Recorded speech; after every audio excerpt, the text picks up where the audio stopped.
see, my life as a politician was, seen from outside, it was like one big, beautiful balloon, right? Lots of colors and ribbons and lights, and it was so flashy, right? It looked so nice.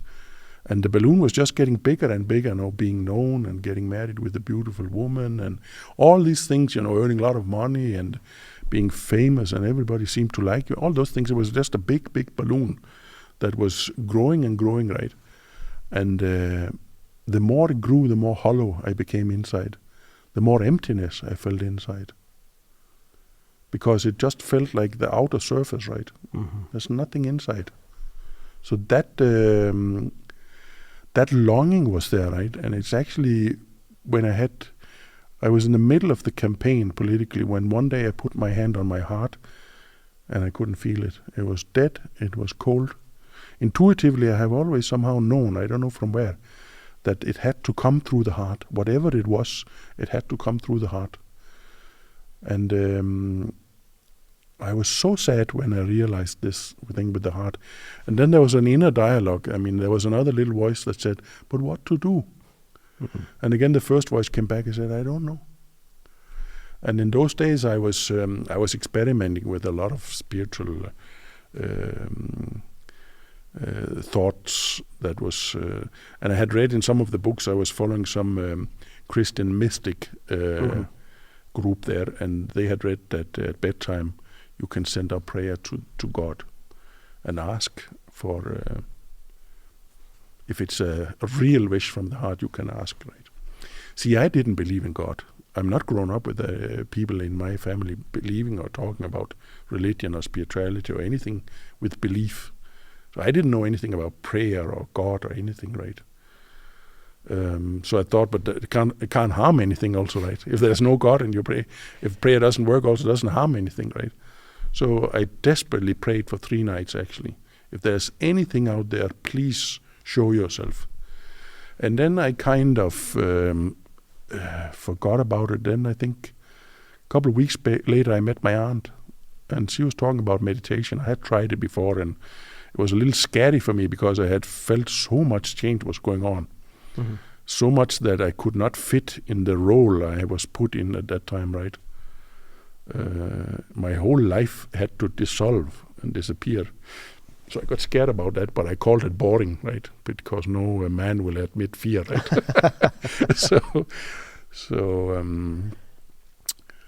I was not much interested, and then she said, on divine light in the heart. I said, what? Divine light in the heart, she said. I want to try that immediately, I said. And then a week later, I think I was introduced, and knowing myself those days, I would not have given myself 1 week in Heartfulness. If I had looked at myself and said, that fellow won't last, no chance. I guess the guys around you probably felt the same. I'm sure some liked that suddenly they had a politician coming, showing interest and all that, right? And being very dynamic, and but there was definitely also a fear of the ego that came with it, right? Mm-hmm. And there's no doubt, I knew so many people, I tried everything, right? A lot of egos there. So a lot of cleaning had to go on in me to reach that stage, right? So when I was introduced to Heartfulness, I was very systematic. I have this academic background, right? So the first thing was to check the value system. Mm-hmm. And there were 4 things that was critical for me in the beginning. One thing, it had to be about the heart. That was already a check, right? Second thing was, it should not be a money machine. Sure. And it was clearly said from the beginning, we don't charge anything. Check. Third thing was about the master. Does that mean we are slaves?